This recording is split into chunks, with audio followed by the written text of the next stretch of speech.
হাসনাত আব্দুল্লাহর এই ভিডিওটা দেখুন। যদি হাসনাত আব্দুল্লাহর মতন এমপি সারা বাংলাদেশে হয় এমপি মন্ত্রী, আমার মনে হয় না দেশে আর চাঁদাবাজ থাকবে না, কোনো সন্ত্রাস আর থাকবে না, কোনো চাঁদাবাজ থাকবে না, কোনো ব্যবসা সিন্ডিকেট থাকবে না। আপনারা এই ভিডিওটা দেখুন, অবশ্যই বেশি বেশি শেয়ার করে দিবেন, বেশি বেশি শেয়ার করবেন, অবশ্যই অবশ্যই।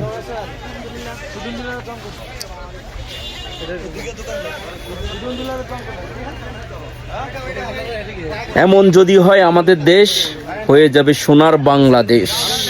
হাসনাত আব্দুল্লাহর মতন ইয়াং জেনারেশনদেরকে এমপি বানান, মন্ত্রী বানান, তাহলে বাংলাদেশ, আগামীর বাংলাদেশ হবে সোনার বাংলাদেশ।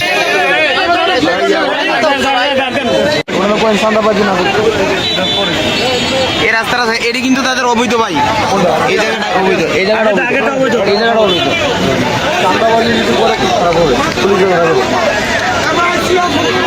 আসলে বয়স যেন ইবাদত করে, আমাদের সহায়তা করে, আমরা ওনাকে সহায়তা করবো। উনি আমাদের দাদা ভাই, উনি বলছে আমাদের সিনিয়র না, উনি আমাদের দাদা ভাই, উনি আমাদেরকে হেল্প করবে। কিন্তু যদি চাঁদাবাজি করে কিন্তু খোঁজ হয়ে যাবে, ওনাকে সাবধান করে দিলাম। ওনার অত্যাচারে দোকানদারগুলো অতিষ্ঠ হয়ে গেছে, ওনার অত্যাচারে উনি মেলে গেল টাকা।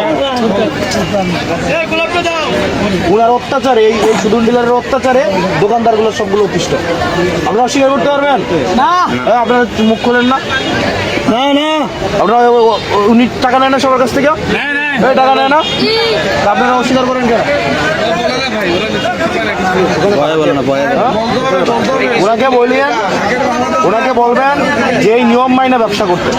আর যদি চান্দার জন্য যায়, যদি মানুষকে পিটায়, শেষ বয়সে আড্ডি উড্ডিও জোরাল হইতো না।